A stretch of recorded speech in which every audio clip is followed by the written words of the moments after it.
આપણે છેલ્લા લેક્ચરમાં દિક્ક્રિયાની ચર્ચા કરતા હતા, દિક્ક્રિયાની વ્યાખ્યા આપી હતી અને કઈ ક્રિયા એ કયા ગણ પર દિક્ક્રિયા છે કે નહીં તેમના માટેના અમુક એક્ઝામ્પલ્સ જોયા હતા કે એન, ઝેડ, ક્યુ, આર અને એના ઉપર આપણે સરવાળો, બાદબાકી, ગુણાકાર, ભાગાકાર અને આર ક્યુ સ્ટાર એટલે કે ક્યુ -0 અને આર સ્ટાર એટલે કે આર -0 આમના પર પણ આ ક્રિયાઓ દિક્ક્રિયા છે કે નહીં એની ચર્ચા કરી હતી. હવે આ લેક્ચરમાં આપણે અમુક થોડા બીજા વધારાના એક્ઝામ્પલ્સ જોઈએ દિક્ક્રિયાના. તો દાખલા તરીકે હું કોઈ એક ગણ લઉં છું, એ તમને ઉદાહરણમાં આપ્યા છે આમ તો, એટલે હું અહીંયા ઉદાહરણ સ્વરૂપે લખતો નથી પણ એના ચર્ચાના સ્વરૂપમાં જ એક એક્ઝામ્પલ તરીકે લઉં છું. તો હવે તમે પેજ નંબર 18 ઉપર એમના ઉદાહરણો આપેલા છે, આજે હું અત્યારે જે ચર્ચા કરી છે એને, તો એ તમે તમારી રીતે જોજો. તો ધારો કે હું એક એક્સ કોઈ ગણ છે, એક્ઝામ્પલ કે ધારો કે એક્સ એ કોઈ અરિક્ત ગણ છે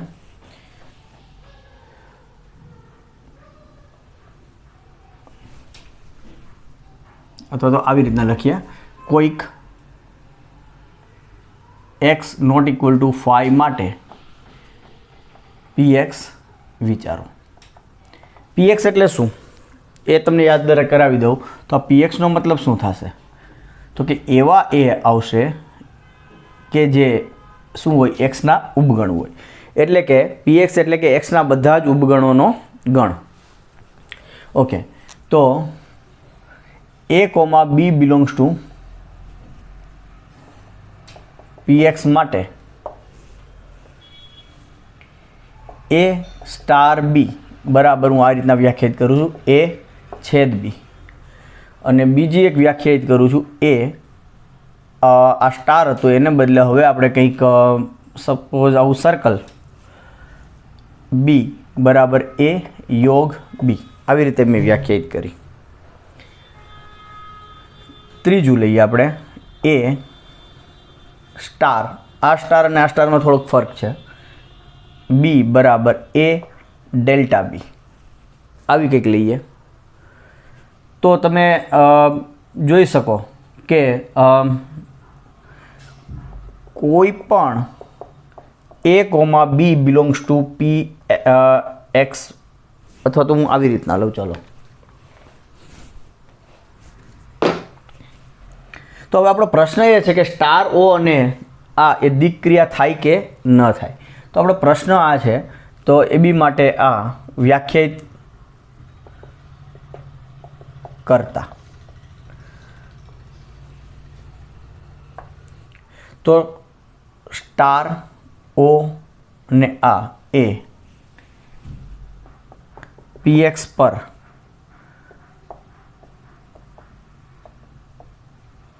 વિક્રિયાઓ છે.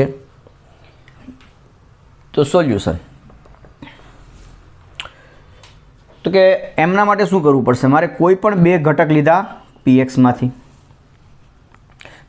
કોઈ પણ બે ઘટક લઉં તો શું કહી શકું?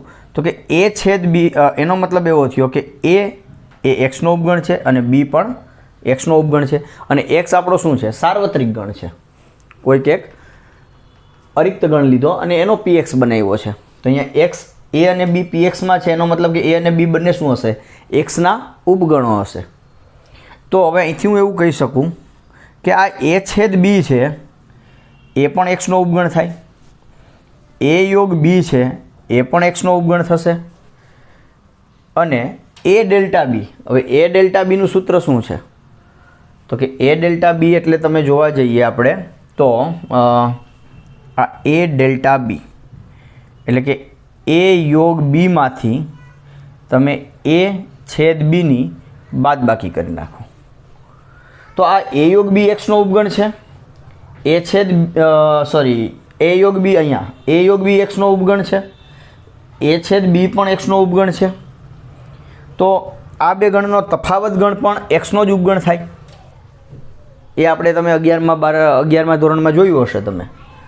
તો અહીંયા મને શું મળ્યું કે હું a અને b કોઈ પણ x ના ઉપગણ લઉં એટલે કે જો એ પીએક્સના ઘટકો હોય તો એનો છેદગણ, એનો યોગગણ અને એનો ડેલ્ટા સંમિત તફાવત ગણ, તો આ ત્રણે ત્રણ ગણો પાછા એક્સના ઉપગણ થાય છે. એનો મતલબ એવો થયો કે આ એ છેદ બી, પણ એ છેદ બીને તો મેં શું કીધું છે? એ સ્ટાર બી કીધું છે. એટલે કે એ સ્ટાર બી એ શું થઈ ગયો? એક્સનો ઉપગણ. એ યોગ બીને શું કીધું આપણે? એ ઓ બી કીધું છે. એટલે કે આ એ ઓ બી એ પણ એક્સનો ઉપગણ. અને મેં એ ડેલ્ટા બી એને તો મેં એ સ્ટાર બી કીધું છે. એટલે કે આ એ સ્ટાર બી આ પણ એક્સનો ઉપગણ થયો. તો આમ એ સ્ટાર બી એ એક્સનો ઉપગણ હોય તો એ શું થયું?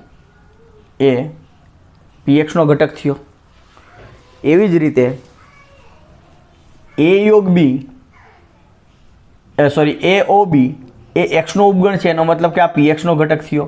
અને એ સ્ટાર બી એ પણ એક્સનો ઉપગણ છે, એટલે કે આ પીએક્સનો ઘટક થયો. તો આમ આપણે શું સાબિત કર્યું? કે છેદગણ સ્ટાર એટલે કે છેદગણ, ઓ એટલે કે યોગગણ અને કેપિટલ સ્ટાર એટલે કે big star is equal to delta. તો કોઈ પણ એબી માટે આ ક્રિયાઓ કરતાં કોઈ પણ એબી પીએક્સમાં લઉં અને આ એબી ઉપર આ પ્રકારની ક્રિયા કરું છું તો એ પીએક્સમાં જ મળે છે. એનો મતલબ એવો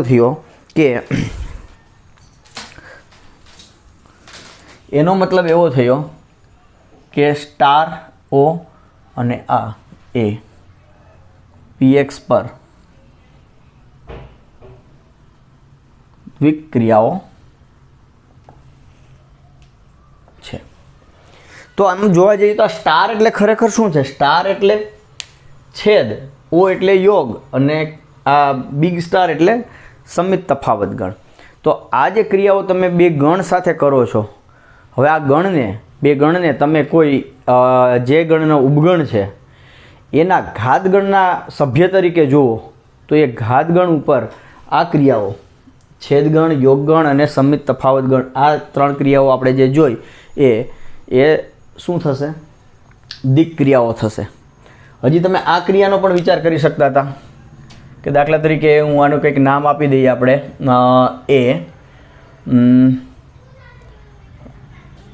એ અને આને કંઈક આપણે સ્ટારને બદલે શું નામ આપશું? એ પ્લસ બી કરી નાખો. ચલો એના પ્લસ તો નહીં, પણ આપણે કંઈક બીજું નોટેશન યુઝ કરીએ. શું યુઝ કરી શકીએ આપણે? બોક્સ બી બરાબર એ માઇનસ બી. તો આ પણ કોઈ પણ એ અને બી તમે પીએક્સનો ઘટક લેશો તો એ માઇનસ બી હજી અહીંયા આપણે એડ કરી જ દઈએ. ચલો તો આ એ બોક્સ બી બરાબર એ માઇનસ બી જે મળશે એ પણ એક્સનો જ ઉપગણ છે. એટલે કે અહીંથી આપણને હજુ એક વધારાનું મળી ગયું કે એ બોક્સ બી એ પીએક્સનો ઘટક થયો. અને એટલે શું થઈ ગયું? એટલે આ જે બોક્સ છે એ પણ દિક ક્રિયા જ છે. તો આમ તમે જે ગણ સાથે જે કંઈ ક્રિયાઓ કરી શકો છો એમાંથી કઈ ક્રિયા એ દિક ક્રિયા છે કે નહીં તેની આ વાત થઈ. ઓકે, નેક્સ્ટ આપણે જોઈએ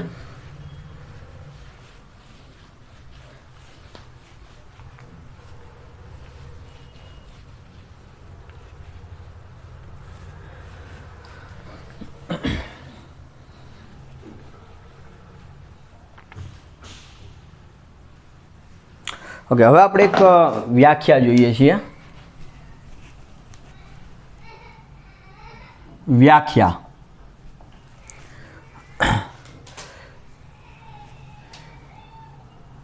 જો સ્ટાર એ ગણ એક્સ પર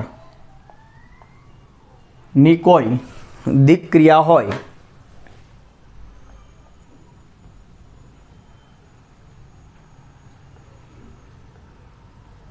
ક્રિયા છે. ચલો સ્ટાર એ ગણ એક્સ પરની દિક ક્રિયા છે. જો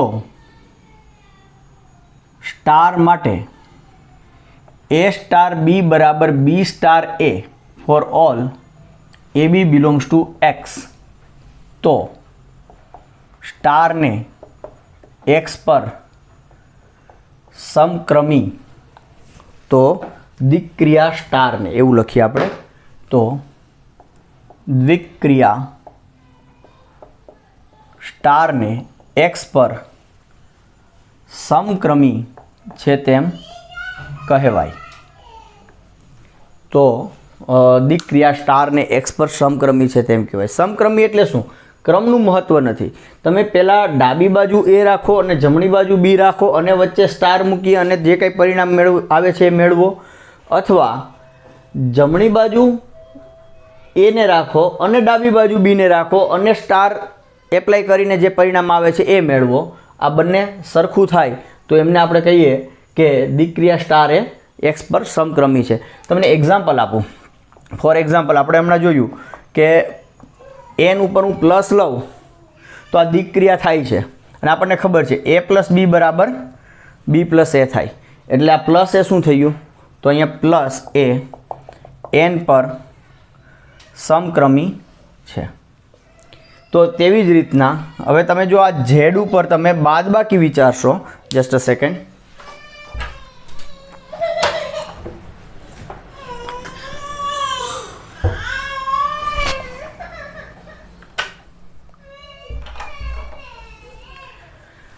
ઝેડ પર તમે બાદબાકી વિચારશો તો બાદબાકી એ ઝેડ પર દ્વિક્રિયા છે, આપણને ખ્યાલ છે. તો એ માઇનસ બી કે બી માઇનસ એ આ બંને સરખા થાય એવું જરૂરી નથી. હા, એ અને બી સરખા હોય તો સરખા થાય, પણ પ્રત્યેક it is not equal for all A B belongs to Z. બધા જ એ બી માટે એ સરખા થાય એવું જરૂરી નથી. તો માઇનસ એ ઝેડ પર દ્વિક્રિયા છે પણ એ સમક્રમી નથી, પ્લસ એ એન પર દ્વિક્રિયા છે પણ એ સમક્રમી છે. તો આવી રીતના તમને જે દ્વિક્રિયા આપેલી છે એ દ્વિક્રિયા એ સમક્રમી છે કે સમક્રમી નથી એની હવે આપણે ચર્ચા કરી શકશું. હજુ એક બીજી આપણે એક વ્યાખ્યા આપીએ, મતલબ કે આ એ દ્વિક્રિયાનો એક ગુણધર્મ થયો કે દ્વિક્રિયા તો છે પણ એ સમક્રમી છે, તો એની પાસે એક વધારાનો એક ગુણધર્મ આવ્યો જેને કહેવાય ક્રમનો ગુણધર્મ. બીજી એક વ્યાખ્યા આપણે આપીએ, જો સ્ટાર એ ગણ એક્સ પરની કોઈ દ્વિક્રિયા હોય અથવા તો દ્વિક્રિયા છે, જો કાઢી નાખીએ, સ્ટાર એ ગણ એક્સ પરની કોઈ દ્વિક્રિયા છે. જો સ્ટાર માટે A star B star C બરાબર એ સ્ટાર બી સ્ટાર સી પ્રત્યેક એબીસી બિલોંગ્સ ટુ સી માટે મને મળતું હોય, એબીસી બિલોંગ્સ ટુ એક્સ માટે, તો દ્વિક્રિયા સ્ટારને એક્સ પર જૂથના નિયમનું પાલન કરે છે.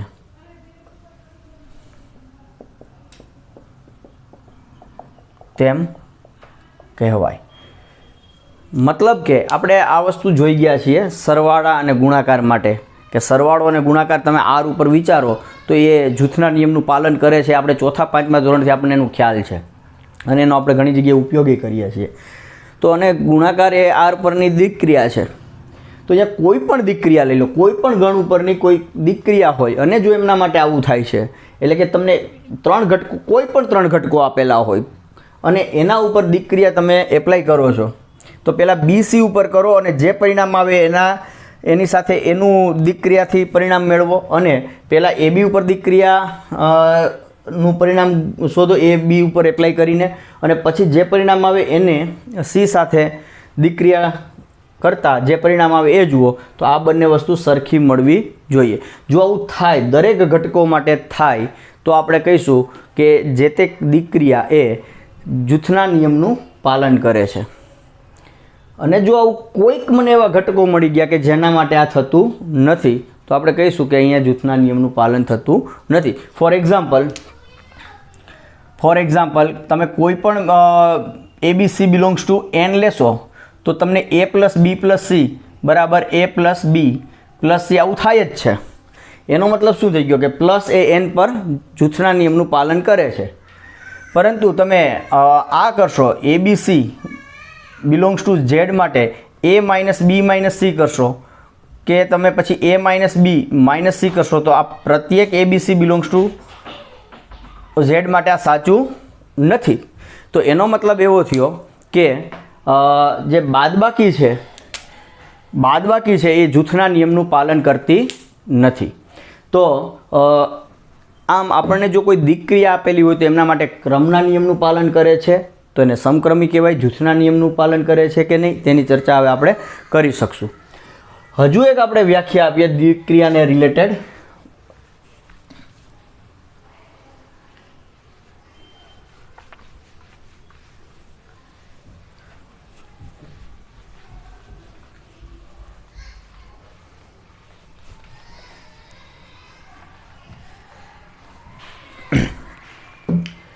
ધારો કે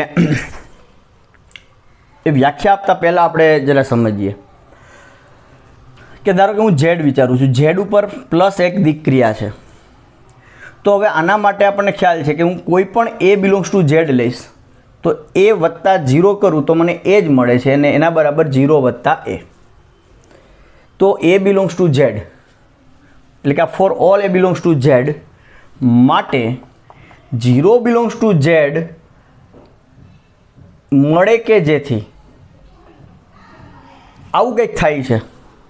તો હું અહીંયા આ જે 0 છે એક એવો ઘટક થયો કે 0 સાથે હું કોઈ પણ ઘટકની ક્રિયા વિચારું.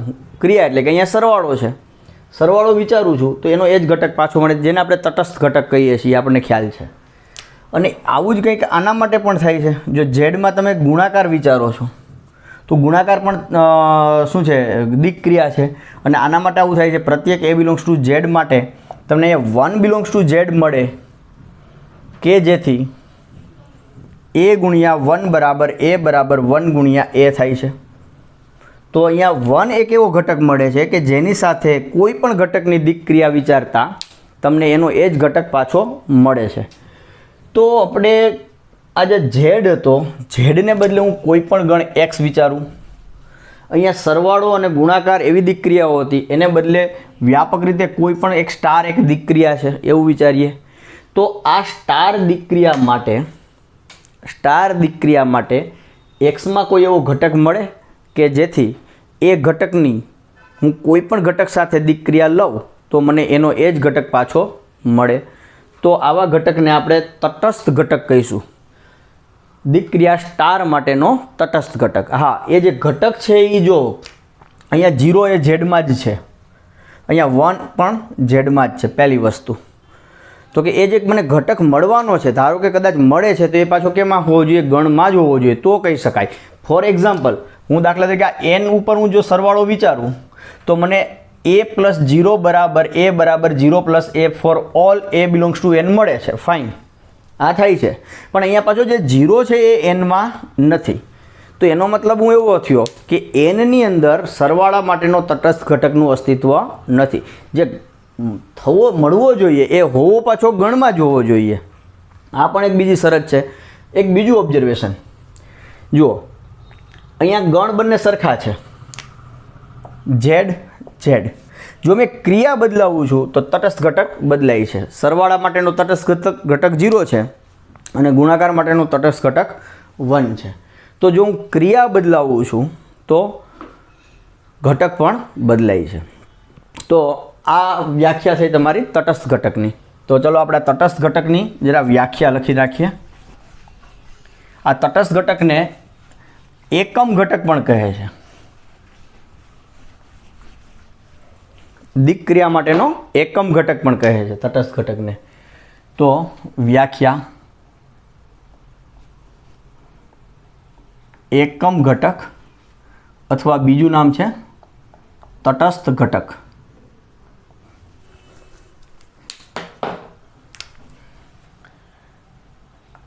ધારો કે સ્ટાર એ ગણ x પરની દિક્ક્રિયા છે.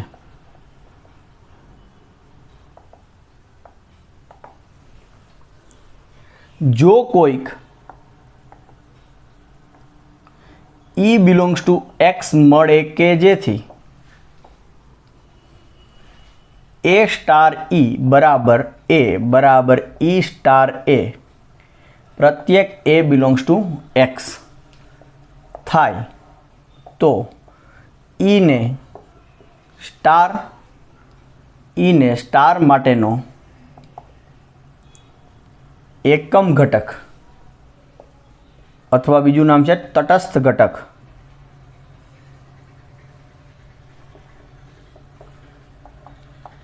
કહે છે. અને આ પણ એક જોયા જેવું છે કે તમે આજે જેમને તમે તટસ્થ ઘટક અથવા તો એકમ ઘટક કહેવા માગો છો એ ઘટક ડાબી બાજુ કે જમણી બાજુ એપ્લાય કરતાં તમને જેમના પર એપ્લાય કરો છો એ જ પાછો મળવો જોઈએ. બંને બાજુથી, ડાબી બાજુથી અને જમણી બાજુથી, બંને બાજુથી આ વસ્તુ હોવી જોઈએ. તો તમે એમને તટસ્થ ઘટક કહી શકો અથવા તો એકમ ઘટક કહી શકો. તો આર પર તમે જો વિચારો સરવાળો અને ગુણાકાર, તો સરવાળા માટેનો તટસ્થ ઘટક 0 અને ગુણાકાર માટેનો તટસ્થ ઘટક 1 છે, જેને આપણે એકમ ઘટક કહીશું. સરવાળા માટેનો એકમ ઘટક 0 અને ગુણાકાર માટેનો એકમ ઘટક 1 છે. આ આપણે સ્કૂલ લેવલ 4થા 5મા ધોરણથી આપણે શીખતા આવીએ છીએ આ વસ્તુ. તો આ વસ્તુ તમને હવે વ્યાપક રીતે કોઈ પણ એક એક્સ કરીને ગણ આપ્યો હોય, બરાબર, અને એમના પર કોઈ દીકરી આપી દીધી છે, તો એમના માટે તટસ્થ ઘટક છે કે નહીં, એકમ ઘટક મળે છે કે નહીં, તેની ચર્ચા હવે આપણે કરી શકશું. ફોર એક્ઝામ્પલ એક તમને આપી દઉં એક્ઝામ્પલ. હમણાં આપણે આર માટે તો આપણે વાત કરી જ, બરાબર. હું જો એન ઉપર પ્લસ વિચારીશ તો આમાં તટસ્થ ઘટકનું અસ્તિત્વ નથી.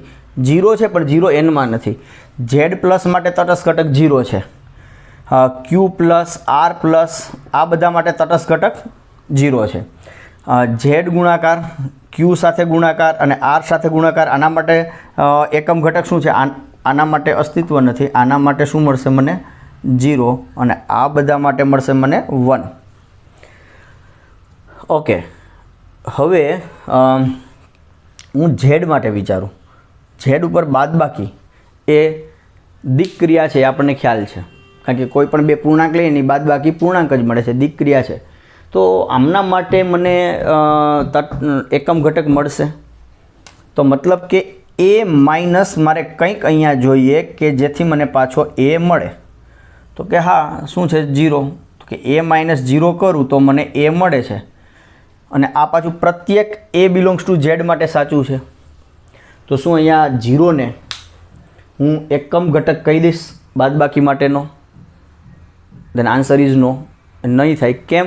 કારણ કે એ માઇનસ 0 મને એ મળે છે, પણ 0 માઇનસ એ કરવા જાવ તો મને માઇનસ એ મળે છે. આ બંને જુઓ સરખા નથી.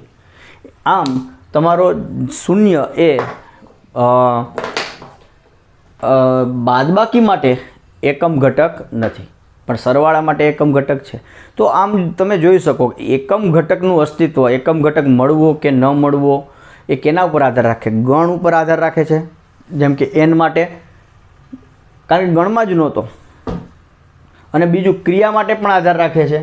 જો ઝેડમાં 0 છે, સરવાળો લઈશ તો 0 એકમ ઘટક થાય છે, પણ જો હું ક્રિયા બદલાઈ નાખું છું, બાદબાકી લઉં છું, તો એ એકમ ઘટક થતો નથી. તો આમ એકમ ઘટકનું અસ્તિત્વ એ ગણ ઉપર અને એમના પરની ક્રિયા કેવી છે એમના બંને ઉપર આધારિત છે. તો આ વાત થઈ તમારી એકમ ઘટકની. હજુ આના આપણે એક્ઝામ્પલ્સ જોઈશું. જુદા જુદા એક્ઝામ્પલ્સમાં જુદી જુદી ક્રિયામાં આપણે જોઈશું કે એમના એકમ ઘટકનું અસ્તિત્વ છે કે નહીં, અને જો છે તો એ શું છે. ઓકે, તો નેક્સ્ટ આપણે હજુ એક વ્યાખ્યા જોઈએ.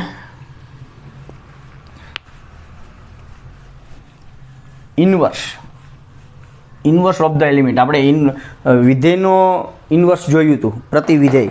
એવી રીતના દિક્ક્રિયા માટે પણ તેમનો વ્યસ્ત ઘટકની વાત કરીએ આપણે. ધારો કે સ્ટાર એ ગણ એક્સ પરની દ્વિક્રિયા છે અને ઈ એ સ્ટાર માટેનો, તો e belongs to X A star માટેનો એકમ ઘટક છે. જોજો, આ વ્યાખ્યાની હું શરૂઆત ક્યાંથી કરું છું કે મેં એક દ્વિક્રિયા તો લઈ જ લીધી છે, એક ગણ પરની દ્વિક્રિયા તો છે જ, પણ સાથે સાથે એ દ્વિક્રિયાને એક નો એકમ ઘટક પણ છે, એ દ્વિક્રિયાનો એકમ ઘટક પણ છે. મતલબ કે કોઈ પણ ક્રિયા હોય તો એને એકમ ઘટક હોય જરૂરી નથી. હમણાં આપણે એક્ઝામ્પલ જોયો હતો n+નો કે જેમાં એકમ ઘટકનું અસ્તિત્વ નથી. પણ અહીંયા હું એવી દ્વિક્રિયા અને એવા ગણની વાત કરું છું કે જેમાં એકમ ઘટકનું અસ્તિત્વ છે અને એ એકમ ઘટકને મેં E કહી દીધો છે. અને E belongs to x A star માટેનો એકમ ઘટક છે. જો A બિલોંગ્સ ટુ x માટે કોઈક B બિલોંગ્સ ટુ x મળે કે જેથી કંઈક થશે. આ લાઈન સમજીએ પહેલાં. મને કોઈક એક આપેલો છે, જો A બિલોંગ્સ ટુ x માટે, હવે મને કોઈક x માંથી કોઈ ઘટક આપે તો માટે કોઈક B બિલોંગ્સ ટુ x મળે. મતલબ કે A આપે છે તો હું B આપીશ. બીજા કોઈક વ્યક્તિએ મને બીજો A આપ્યો તો હું કોઈક બીજો B આપી શકું તો જોઈએ. તો જો A બિલોંગ્સ ટુ x માટે કોઈક B બિલોંગ્સ ટુ x મળે કે જેથી અહીંયા હું એક શબ્દ એડ કરી દઉં છું. જો આપેલ A બિલોંગ્સ ટુ x માટે કોઈક B બિલોંગ્સ ટુ x મળે કે જેથી આ A અને Bનો તમે દ્વિક્રિયાથી પરિણામ શોધો, એટલે કે A સ્ટાર B કરો કે B સ્ટાર A કરો, કોઈ પણ ક્રમમાં, તો આ બંને સરખા મળવા જોઈએ. પહેલી વસ્તુ કે આ બંને સરખા મળવા જોઈએ. અને કેટલા મળવા જોઈએ તો કે E. તો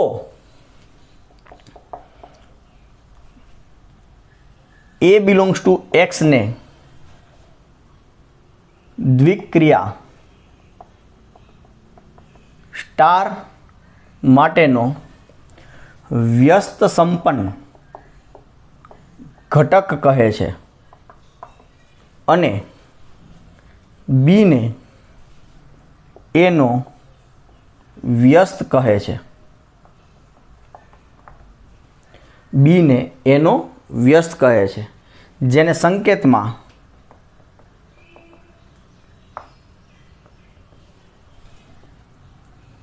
A ઇન્વર્સ બરાબર B વડે દર્શાવાય છે. એટલે કે એનો ઇન્વર્સ કોણ છે તો કે B. તો આ વ્યાખ્યા સમજીએ આપણે. તો પહેલાં તો વ્યસ્ત કહે છે એટલે કે વ્યસ્તની વાત થાય છે. તો કોઈ ગણમાં આપેલી દ્વિક્રિયા માટે કોઈ ઘટકનો વ્યસ્ત મળે છે કે નહીં એમની ચર્ચા કરવી તો પહેલાં તો તમારે એમાં એકમ ઘટક હોવો જોઈએ. જો મને કોઈ ગણ x આપ્યો છે ને એના ઉપરની દ્વિક્રિયા સ્ટાર આપીને આમના એકમ ઘટક જ ન હોય તો એમના કોઈ પણ ઘટકના વ્યસ્તની વાત કરી શકું નહીં. કોઈ પણ ઘટકના વ્યસ્તની વાત કરવા માટે પહેલાં એ દ્વિક્રિયા માટેનો એકમ ઘટક હોવો જોઈએ. હવે જો એકમ ઘટક હોય તો હવે મને કોઈ ઘટક આપે છે તો એ ઘટક માટે મારે કોઈ ઘટક બીજો મળવો જોઈએ અથવા તો મારે શોધવો પડે કે જેથી આવું થાય. અહીંયા જો મને A બદલે તો B પણ બદલાઈ શકે. A માટે B મળે છે એટલે જુદા જુદા A માટે જુદા જુદા B મળશે. તો અહીંયા જે આપેલા A માટે જે બીજો B મળે છે, આ જે B છે એમને આ એનો વ્યસ્ત ઘટક છે એવું કહેવાય. અને જો વ્યસ્ત મળે છે તો એ ઘટકને વ્યસ્ત સંપન્ન ઘટક કહે છે, જે આપણે વિધેયમાં જોયું હતું. જે વિધેયનું વ્યસ્ત વિધેય એટલે કે પ્રતિવિધેયનું અસ્તિત્વ હોય તેમને વ્યસ્ત સંપન્ન વિધેય કહેતા હતા. એવી રીતના જો ઘટક એનો વ્યસ્ત મળે તો આપણે એને વ્યસ્ત સંપન્ન ઘટક કહીશું. અને એનો કોણ વ્યસ્ત કોણ તો કે એમની બાજુમાં છે એ. તો આ વાત થઈ આપણે દ્વિક્રિયાની. હવે દ્વિક્રિયામાં આપણે શું શું જોયું તો કે કોઈ ક્રિયા મને આપેલી છે દ્વિક્રિયા, તો એ સમક્રમી છે કે નહીં એની ચર્ચા થાય. એ જૂથના નિયમનું પાલન કરે છે કે નહીં તેમની ચર્ચા કરી શકો. તેની અંદર એકમ ઘટક છે કે નહીં તેની ચર્ચા કરી શકો. અને એ દ્વિક્રિયાને સાપેક્ષ જો એકમ ઘટક હોય તો કયા ઘટક વ્યસ્ત સંપન્ન છે કે નહીં તેની ચર્ચા કરી શકાય. અને જે ઘટક વ્યસ્ત સંપન્ન છે તેનો વ્યસ્ત કયો છે એ પ્રશ્ન પૂછી શકાય. તો આ જે મેં વાત કરી એવા જ પ્રશ્નો તમને સ્વાધ્યાય 1.4માં આપેલા છે કે દ્વિક્રિયા આપેલી છે અને એના માટે આપણે આ બધા જે વાત કરી એમની ચર્ચા કરવાની છે. તો આપણે સ્વાધ્યાય 1.4 જોઈએ.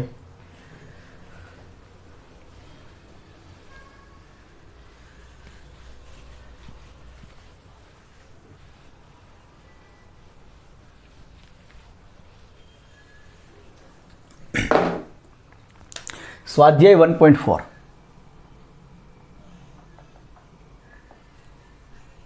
એમાં એક્ઝામ્પલ નંબર 1. હવે સ્વાધ્યાય 1.4નો પહેલો એક્ઝામ્પલ એમાં કહે છે કે નીચે પ્રમાણે વ્યાખ્યાયિત કરેલ પ્રત્યેક ક્રિયા સ્ટાર એ દિક્ક્રિયા છે કે નહીં તે નક્કી કરો. જે પ્રશ્નમાં સ્ટાર દિક્ક્રિયા ન હોય તેના માટેના કારણ આપો. તો હું આખી જે આ લાંબી લાઈન આપી છે એ નથી લખતો, હું ખાલી એટલું જ લખી નાખું છું. ફર્સ્ટ એક્ઝામ્પલ, નીચેનામાં સ્ટાર એ દ્વિક ક્રિયા છે કે નહીં તે નક્કી કરો, અને ન હોય તો શા માટે નથી તેમનું કારણ આપવાનું છે. તો એમાં પહેલો એક્ઝામ્પલ આપ્યો છે તમને સ્ટાર ઝેડ પ્લસ પર, સ્ટાર ઝેડ પ્લસ પર એ સ્ટાર બી બરાબર એ માઇનસ બી દ્વારા વ્યાખ્યાયિત છે.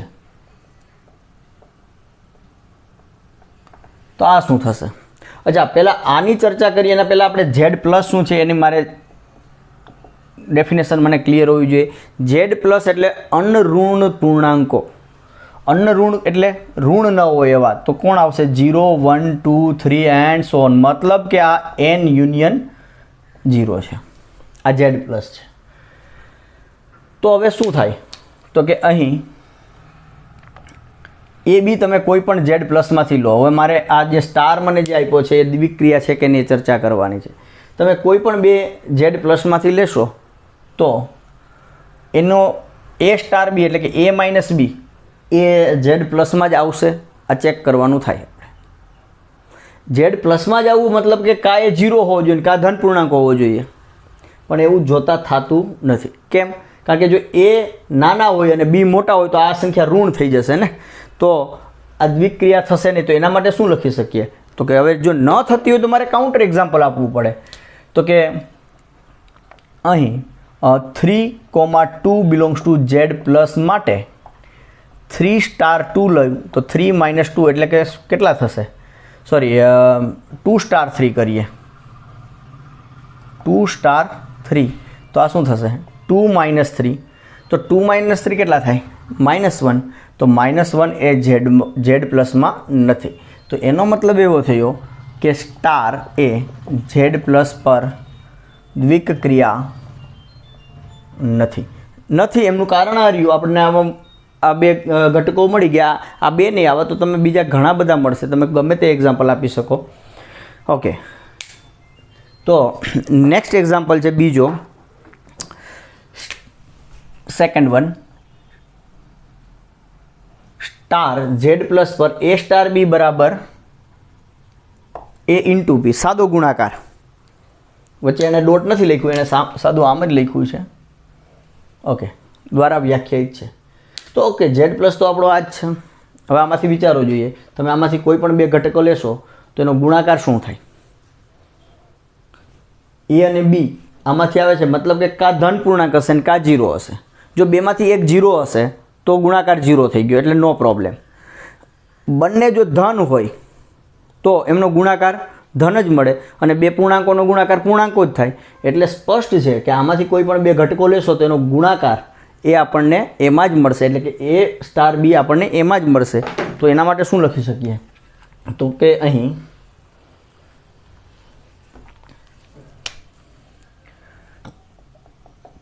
પ્રત્યેક A B belongs to Z plus માટે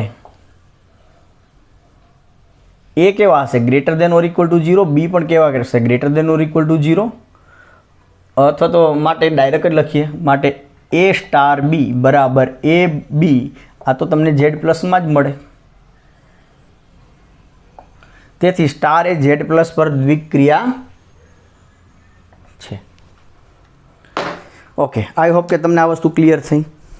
હવે નેક્સ્ટ આપ્યું છે, અચ્છા થર્ડને હું સ્કીપ કરું છું કારણ કે ઝેડ પ્લસ ઉપર છે ને એને પહેલાં આપણે ચર્ચા કરી લઈએ. થર્ડને રહેવા દઉં છું, હું સીધો ચોથા પર જાઉં. ચોથામાં એવું કીધું છે કે સ્ટાર ઝેડ પ્લસ પર એ સ્ટાર બી બરાબર mod of A minus B. Okay, તો આની વાત કરવાની છે. તો હું કોઈ પણ બે ઘટક લઉં, ઝેડ પ્લસમાંથી, તો એની બાદબાકી કરું તો એ ઝેડ પ્લસમાં આવે એવું જરૂરી નથી. સી એ અને બી જો ઝેડ પ્લસમાં હોય તો એ માઇનસ બી એ ઝેડ પ્લસમાં આવે એવું જરૂરી નથી. હમણાં જ આગળનું આપણે જોયું તો એક્ઝામ્પલ નંબર 1માં. પણ જો એનું હું માનાંક લઈ લઉં then obviously it is in z plus, કારણ કે તો એ આ જો ઋણ હશે તો એ ધન થઈ ગયું અને 0 હશે તો 0 રહેશે. તો શું લખી શકીએ? તો અહીં પ્રત્યેક A B belongs to Z plus માટે એ સ્ટાર બી બરાબર માનાંકમાં એ માઇનસ બી એ ઝેડ પ્લસમાં જ છે, તેથી સ્ટાર એ ઝેડ પ્લસ પર દ્વિક્રિયા છે. ઓકે, નેક્સ્ટ છે 5મો, સ્ટાર ઝેડ પ્લસ પર એ સ્ટાર બી બરાબર એ, એટલે પહેલો ઘટક જ લેવાનો. તો ઓબ્વિયસલી એ તો થાય જ. તો અહીં A B belongs to Z plus માટે એ સ્ટાર બી બરાબર શું થાય? એ, પણ એ તો ઓલરેડી ઝેડ પ્લસમાં છે જ, તેથી સ્ટાર એ ઝેડ પ્લસ પર દ્વિક્રિયા છે. તો આમાં જે 5મો છે એ પણ થશે દ્વિક્રિયા. હવે ત્રીજો જે આપણે બાકી રાખી દીધો છે એ જરા જોઈ લઈએ.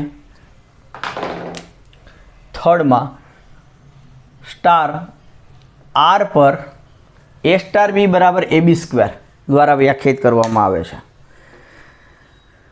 તો આ દ્વિક્રિયા થશે કે નહીં? તો કે અહીંયા ગણ બદલાઈ ગયો